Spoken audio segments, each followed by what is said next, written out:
Assalamualaikum warahmatullahi wabarakatuh. Kami dari kelompok 9 akan menjelaskan tentang Carl Rogers. Pertama-tama saya akan memberitahu nama anggota dari kelompok kami. Yang pertama ada Amelia Patricia, yang kedua Nando Yoga Pratama, yang ketiga Aine Yesa Parmasta, yang keempat Restu Limanti. Biografi Carl Rogers. Carl Ransom Rogers lahir pada 8 Januari 1902 di Oak Park, Illinois, pinggiran Chicago. Ayahnya adalah insinyur sipil, sementara ibunya bekerja sebagai ibu rumah tangga. Dilahirkan sebagai anak keempat dari 6 bersaudara, sejak kecil mulai mengembangkan kecerdasan yang tidak biasa. Sudah berbicara sebelum tiba di taman kanak-kanak. Studinya dilakukan di lingkungan keagamaan dan tradisional, sebagai anak lelaki altar di rumah pendeta Jim Clay. Bertahun-tahun kemudian dia akan pindah ke New York untuk memulai belajar pertanian, suatu disiplin yang dengan cepat ia tinggalkan untuk belajar sejarah dan teologi. Hakikat pribadi fenomenologis. Pendekatan humanistik sangat menghargai individu sebagai organisme yang potensial. Setiap orang memiliki potensi untuk berkembang mencapai aktualisasi diri. Rogers mengemukakan 19 rumusan mengenai hakikat pribadi sebagai berikut. 1. Organisme berada dalam dunia pengalaman yang terus-menerus berubah, atau phenomenal field, di mana dia menjadi titik pusatnya. Pengalaman adalah segala sesuatu yang berlangsung di dalam diri individu pada saat tertentu, meliputi proses psikologi, kesan-kesan sensorik, dan aktivitas-aktivitas motorik. Hanya sebagian kecil dari dunia pengalaman yang disadari, yakni pengalaman yang disimbolkan. Sisanya bersifat pengalaman prasadar, preconscious, yang siap disadari kalau dikehendaki. Medan fenomenal ini bersifat privasi, hanya dapat dikenali isi sesungguhnya dan selengkapnya oleh diri sendiri. Karena itu, sumber terbaik untuk memahami seseorang adalah orang itu sendiri. Inilah konsep laporan diri dari terapi berpusat klien. Organisme menanggapi dunia sesuai dengan persepsinya. Realitas sebatas persepsi ini disebut realitas subjektif, yang mungkin berbeda dengan fakta yang sebenarnya. Pemicu yang menggerakkan tingkah laku bukan stimulus, tetapi persepsi subjektif atau realitas subjektif orang mengenai stimulus itu. 3. Organisme mempunyai kecenderungan pokok, yakni keinginan untuk mengaktualisasikan, memelihara, meningkatkan diri. Pada mulanya aktualisasi diri mengikuti garis hereditas, namun kemudian mengalami diferensiasi sehingga pada orang dewasa aktualisasi menjadi bersifat otonom dan sosial. 4. Organisme mereaksi medan fenomena secara total atau gestalt dan berarah tujuan atau goal directed. 5. Pada dasarnya tingkah laku merupakan usaha yang terarah tujuan untuk memuaskan kebutuhan-kebutuhan, mengaktualisasikan, mempertahankan, memperluas diri dalam medan fenomenanya.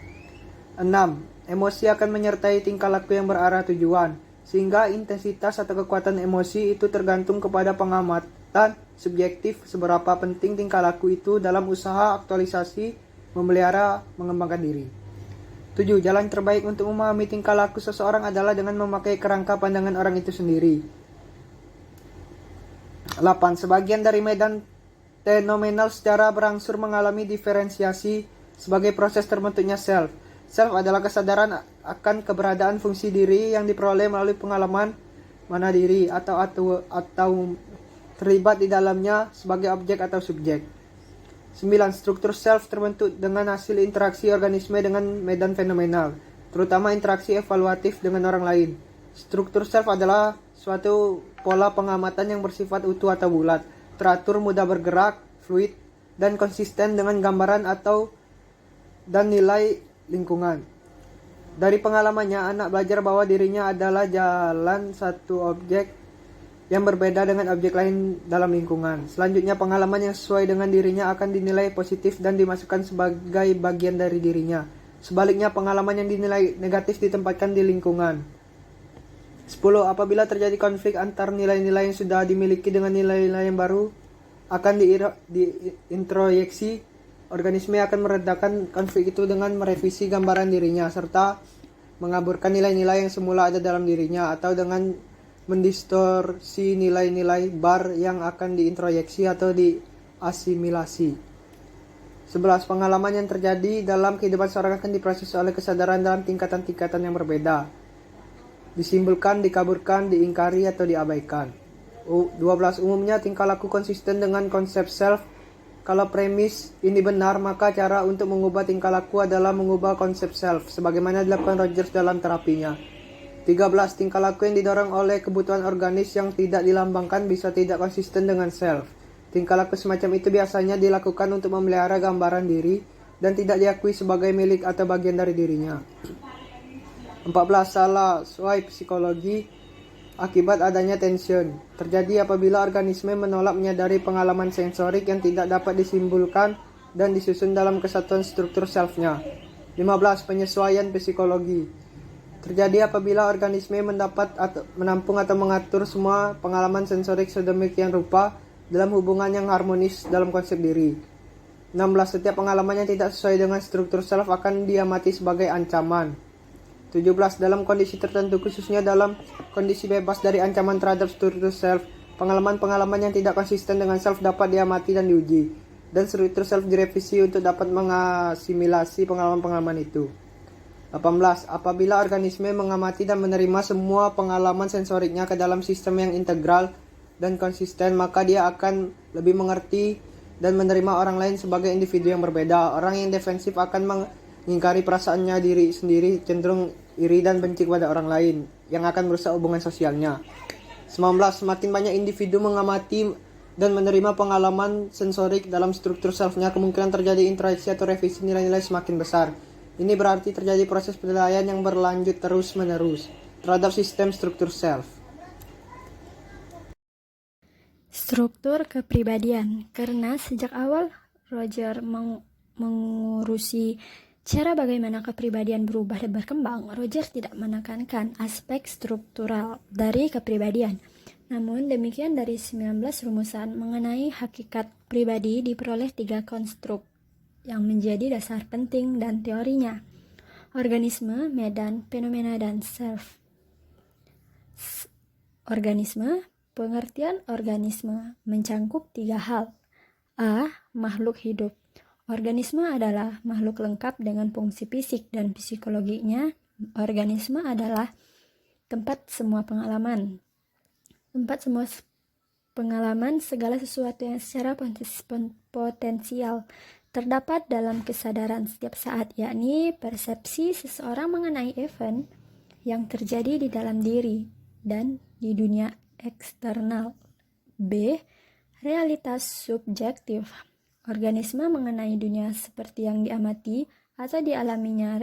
Realita adalah medan persepsi yang sifatnya subjektif, bukan fakta benar salah. Realitas subjektif semacam itulah yang menentukan atau membentuk tingkah laku. C.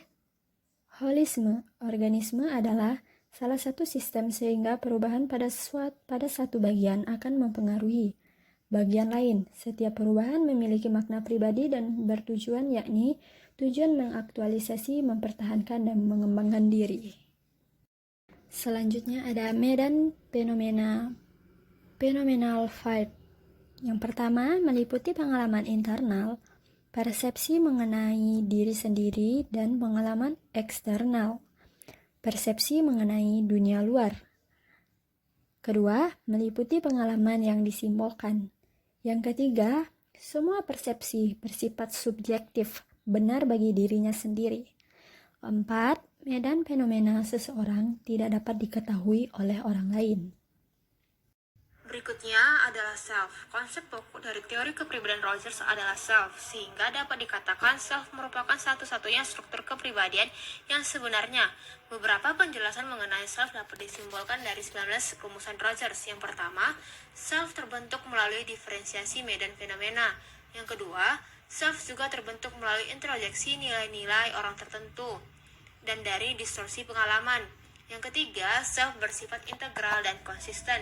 Yang keempat, pengalaman yang tidak sesuai dengan struktur self dianggap sebagai ancaman. Yang kelima, self dapat berubah sebagai akibat kematangan biologik dan belajar. Bertahap melalui pengalaman, bagian dari fenomena akan terdefinisi persepsi yang cocok atau disetujui menggambarkan diri sendiri. Disendirikan menjadi self. Self atau konsep self adalah konsep menyeluruh yang ajak dan terorganisir tersusun dari persepsi ciri-ciri mengenai I atau me, atau aku sebagai subjek atau aku sebagai objek, dan persepsi hubungan I atau me dengan orang lain dan berbagai aspek kehidupan. Berikut dengan nilai-nilai yang terlibat pada persepsi itu. Misalnya, orang mungkin memandang dirinya sebagai saya cerdas, menyenangkan, jujur, baik hati, dan menarik. Konsep self juga menggambarkan pandangan diri dalam kaitan dengan berbagai perannya dalam kehidupan dan dalam kaitannya dengan hubungan interpersonal. Jadi, konsep self itu mungkin kumpulan dari perangkat-perangkat persepsi yang menggambarkan berbagai peran, misalnya diri sebagai ayah, suami, siswa, pekerja, mandor, atlet, musisi, dan artis sekaligus. Dinamika kepribadian. Pertama, penerimaan positif. Bayi mengembangkan konsep self dengan membedakan, kemudian menginternalisasi pengalaman eksternal yang memuaskan aktualisasi diri bawaannya.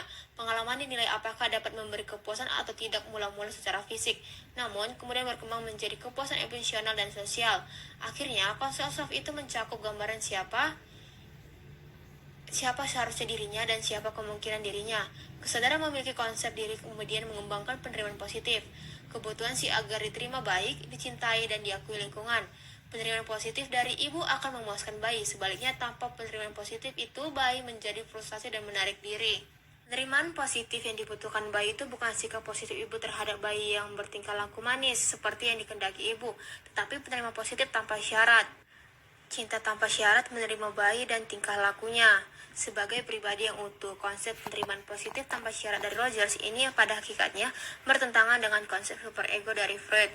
Prinsip superego adalah konsensia atau baik buruk dan ego ideal yang menghadiahi dan menerima tingkah laku yang memenuhi syarat baik dan menghukum tahu menolak tingkah laku yang buruk, sehingga disebut penerimaan positif bersyarat. Syarat kebaikan. Yang kedua, konsistensi dan saliguasi self. Menurut Rogers, organisme berfungsi untuk memelihara konsistensi keajegan, keadaan tanpa konflik, dari persepsi diri dan kongruen atau saling sesuai antara persepsi self dengan pengalaman.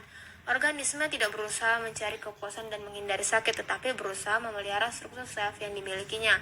Individu mengembangkan sistem nilai yang pusatnya adalah nilai dirinya. Individu mengorganisasi nilai-nilai dan fungsi-fungsi dirinya untuk memelihara sistem self-nya. Apabila ada diskrepansi antara struktur self dengan pengalaman aktual, orang akan merasa inkongruen. Misalnya, yang memandang dirinya cerdas mengalami event diri kelihatan bodoh. Akibat dari diskrepansi dan inkongruen itu adalah, yang pertama, individu menyadari dan mengizinkan pengalaman itu masuk ke kesadaran. Keadaan tak saling sesuai atau inkongruen itu akan menimbulkan ketegangan dan kebingungan. Yang kedua, individu yang tidak menyadari keadaan inkongruennya, dia rentan mengalami anxiety akibat inkongruen itu. Yang ketiga, individu tidak mengizinkan pengalaman masuk ke kesadaran. Individu juga mengalami kecemasan masuknya diskrepansi ke kesadaran. Yang keempat, individu berusaha mempertahankan konsep self-nya dengan pertahanan, mengaburkan makna asli suatu pengalaman, atau mengingkari pengalaman yang pernah masuk ke kesadaran. Aktualisasi diri atau self-actualization. Freud memandang organisme sebagai sistem energi dan mengembangkan teori bagaimana energi psikik ditimbulkan, ditransfer, dan disimpan. Rogers memandang organisme terus-menerus bergerak maju. Tujuan tingkah laku bukan untuk mereduksi tegangan energi, tetapi mencapai aktualisasi diri. Organisme memiliki satu kekuatan motivasi dan dorongan aktualisasi diri, dan satu tujuan hidup menjadi aktualisasi diri. Ada banyak kebutuhan, tetapi semuanya tunduk melayani kecenderungan dasar organisme untuk aktualisasi, yakni kebutuhan pemeliharaan dan peningkatan diri. Kebutuhan lainnya yang terpenting adalah kebutuhan penerimaan positif dari orang lain dan penerimaan positif dari diri sendiri. Yang dapat dijelaskan, yang pertama, pemeliharaan atau maintenance, kebutuhan yang timbul dalam rangka memuaskan kebutuhan dasar seperti makanan, udara, dan keamanan, serta kecenderungan untuk menolak perubahan dan mempertahankan keadaan sekarang. Pemeliharaan bersifat konservatif dalam bentuk keinginan untuk mempertahankan konsep diri yang dirasa nyaman. Orang melawan ide baru, mengaburkan pengalaman yang tidak sesuai dengan self, karena takut dengan perkembangan dan perubahan akan menimbulkan bahaya yang menyakitkan. Yang kedua, peningkatan diri. Walaupun ada kegiatan yang kuat untuk mempertahankan keadaan tetap seperti apa adanya, Orang tetap ingin belajar dan berubah, kebutuhan untuk menjadi lebih, untuk berkembang, dan untuk mencapai tujuan dinamakan kebutuhan peningkatan diri. Kebutuhan peningkatan diri diekspresikan dalam berbagai bentuk, termasuk rasa ingin tahu, kegembiraan, eksplorasi diri, kemasakan, dan persahabatan. Yang ketiga yaitu penerimaan positif dari orang lain. Ketika kesadaran self muncul, Bayu mulai mengembangkan kebutuhan untuk dicintai atau diterima oleh orang lain di sekitarnya. Kebutuhan untuk diterima positif ada pada semua orang dan tetap menjadi motivasi yang kuat sepanjang hajat. Yang keempat, penerimaan positif dari diri sendiri. Itu bersamaan dengan berkembang penerimaan positif dari orang lain, Anda juga mengembangkan penerimaan positif dari diri sendiri. Penerimaan diri ini merupakan akibat dari pengalaman kepuasan atau frustasi dari kebutuhan penerimaan positif dari orang lain. Pada contoh anak dan anjing di atas, ketika anak menerima pujian dari ayahnya untuk tingkah lakunya yang berani, kalau ini anak itu tidak dapat melepaskan diri dari pengaruh orang tuanya dan dia akan mengembangkan penerimaan dirinya sendiri, diri negatif. Sebaliknya, kalau anak menerima dirinya sendiri terbebas dari sikap ayah kepada dirinya, dia akan menerima dirinya secara positif. Menurut Rogers, penerimaan diri positif mencakup perasaan kepercayaan diri dan keberhargaan diri. Pengembangan kepribadian. Rogers tidak membahas teori pertumbuhan dan perkembangan, dan tidak melakukan riset jangka panjang yang mempelajari hubungan anak dengan orang tuanya. Namun dia yakin adanya kekuatan tumbuh pada semua orang yang secara alami mendorong proses organisme menjadi semakin kompleks, ekspansi, otonom, sosial, dan secara keseluruhan semakin aktualisasi diri. Struktur self menjadi bagian terpisah dari medan fenomena dan semakin kompleks. Self berkembang secara utuh keseluruhan, menyentuh semua bagian-bagiannya. Berkembangnya self diikuti oleh kebutuhan penerimaan positif dan penyaringan tingkah laku yang disadari agar tetap kongruen dengan struktur self. Pribadi yang berfungsi utuh. Menurut Rogers, tujuan hidup adalah mencapai aktualisasi diri atau memiliki ciri-ciri kepribadian yang membuat kehidupan semakin menjadi sebaik-baiknya atau good life. Pandangan ini dikembangkan berdasarkan terapi yang dilakukannya. Good life bukan sasaran yang harus dicapai, tetapi arah di mana orang dapat berpartisipasi sepenuhnya dengan potensi alamiahnya. Berfungsi utuh adalah istilah yang dipakai Rogers untuk menggambarkan individu yang memakai kapasitas dan bakatnya merealisasi potensinya dan bergerak menuju pemahaman yang lengkap mengenai dirinya sendiri dan seluruh rentang pengalamannya. Rogers memerinci ada 5 ciri kepribadian orang yang berfungsi sepenuhnya sebagai berikut. 1. Terbuka untuk mengalami. Adalah kebalikan dari sifat bertahan. Orang yang terbuka untuk mengalami mampu mendengar dirinya sendiri, merasakan secara mendalam pengalaman visceral, sensori, emosional, dan kognitif dalam dirinya tanpa merasa terancam. Mereka sadar dengan pikiran dan perasaannya yang terdalam, semua disimbolisasi dalam kesadaran tanpa distorsi atau denial. Mendengar orang membuat dapat menimbulkan rasa muak, dan orang yang berfungsi utuh terbuka untuk memiliki perasaan muak. Tanda harus diikuti dengan perbuatannya yang melampiaskan perasaan muak itu.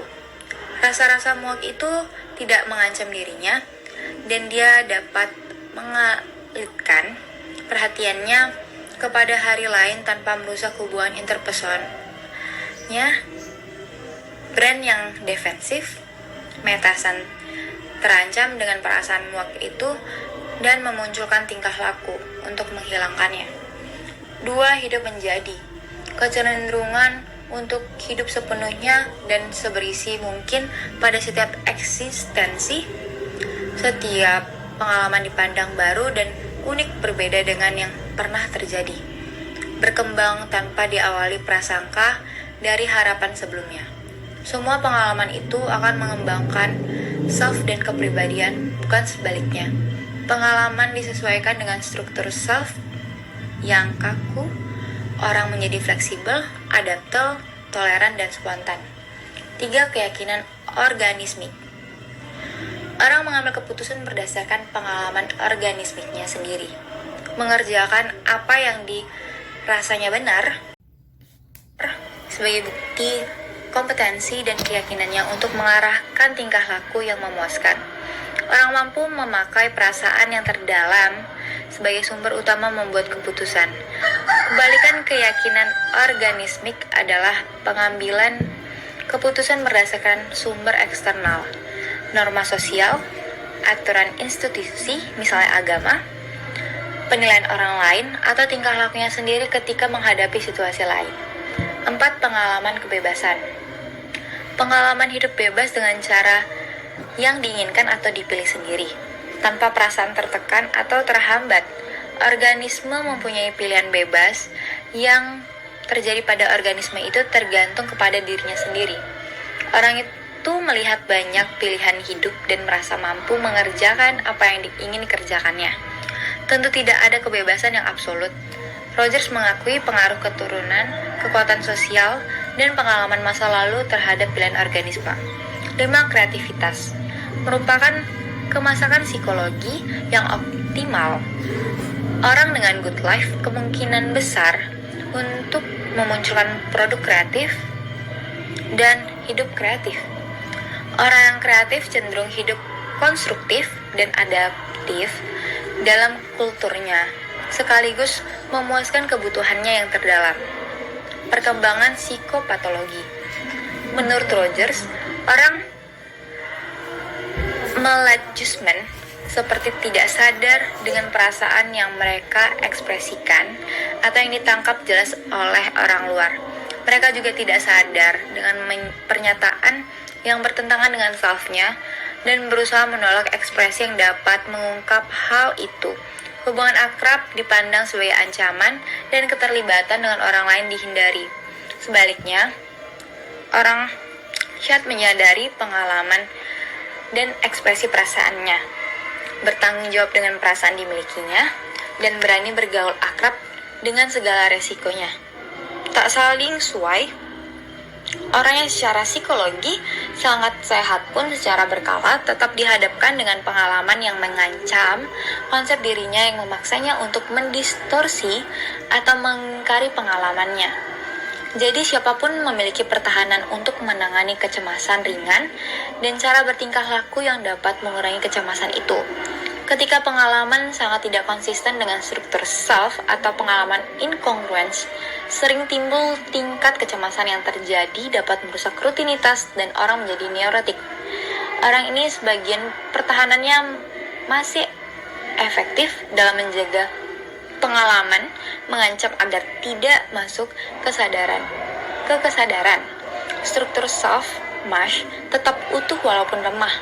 Semakin besar ketidaksesuaian antar konsep diri dengan pengalaman organismik, semakin orang menjadi rentan, lebih-lebih jika orang itu sudah tidak menyadari perbedaan antara konsep diri dengan pengalamannya.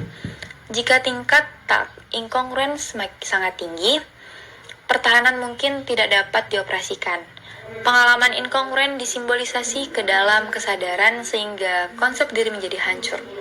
Konsep di mana self tidak mampu mempertahankan diri dari pengalaman yang mengancam ini akan menimbulkan disorganisasi kepribadian dan psikopatologi, membuat orang menjadi psikotik. Kecemasan dan ancaman. Jika vulnerabilitas muncul akibat dari orang yang tidak menyadari ketidaksesuaian diri self-nya, kecemasan dan ancaman muncul akibat dari orang yang sangat sadar dengan ketidaksesuaian itu. Sedikit saja orang menyadari bahwa perbedaan antara pengalaman organismik dengan konsep dir yang tidak muncul ke kesadaran telah membuatnya merasakan kecemasan. Rogers mendefinisi kecemasan sebagai keadaan ketidaknyamanan atau ketegangan yang sebabnya tidak diketahui. Ketika orang semakin menyadari ketidakkongruenan antara pengalaman dengan persepsi dirinya, kecemasan berubah menjadi ancaman terhadap konsep diri kongruen, dan terjadi pergeseran menjadi sikap diri tak kongruen. Kecemasan dan ancaman yang menjadi indikasi adanya ketidakkongruenan diri dengan pengalaman membuat orang berada dalam perasaan tegang yang tidak menyenangkan. Namun, pada tingkat tertentu kecemasan dan ancaman itu dibutuhkan untuk mengembangkan diri, memperoleh jiwa yang sehat. Tingkah laku bertahan. Tingkah laku bertahan yang dapat dipakai untuk menangani inkongruen dapat efektif atau tidak efektif. Deskripsinya mirip dengan mekanisme pertahanan dari Freud. Rogers hanya mengklasifikasi dua tingkah laku bertahan, yakni distorsi dan denial. Termasuk dalam distorsi adalah kompulsi, kompensasi, rasionalisasi, fantasi, dan proyeksi sebagai berikut. 1. Distorsi. Pengalaman diinterpretasi secara salah dalam rangka menyesuaikan dengan aspek yang ada dalam konsep self. Orang mempersepsi pengalaman scare sadar tetapi gagal menangkap atau tidak menginterpretasi makna pengalaman seperti yang sebenarnya. Distorsi dapat menimbulkan bermacam defense dan tingkah laku yang salah sual. 2. Denial. Orang menolak menyadari suatu pengalaman atau paling tidak menghalangi beberapa bagian dari pengalaman untuk disimbolisasi. Pengingkaran itu dilakukan terhadap pengalaman yang tidak kongruen dengan konsep diri, sehingga orang terbebas dari ancaman ketidakkongruenan diri. Disorganisasi kepribadian dapat terjadi mendadak atau berangsur-angsur, namun sumbernya tetap sama, yakni defense yang tidak dapat dioperasikan dan struktur self yang pecah. Jadi tingkah laku disorganisasi adalah akibat dari ketidakkongruenan antara self dengan pengalaman. Besarnya perbedaan antara self dengan pengalaman inilah yang menentukan parahnya salah suai psikologi. Disorganisasi kepribadian itu dapat disembuhkan atau dikoreksi dengan terapi yang memberinya penerimaan positif tanpa syarat. Aplikasi 1. Teknik riset. Rogers menjadi pelopor riset ilmiah dalam konseling dan psikoterapi. Pendekatan yang dipakainya antara lain context analysis, rating scale, dan Kiteknikus.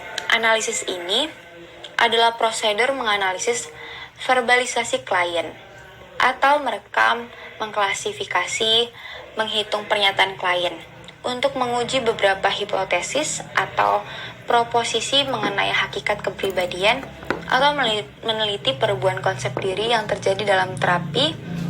Skala rating atau rating scale yang dipakai untuk meneliti kualitas hubungan terapi. Rating dilakukan oleh klien secara bebas menurut apa yang dirasakannya. Kiteknikus adalah model asesmen untuk meneliti pandangan orang mengenai dirinya sendiri.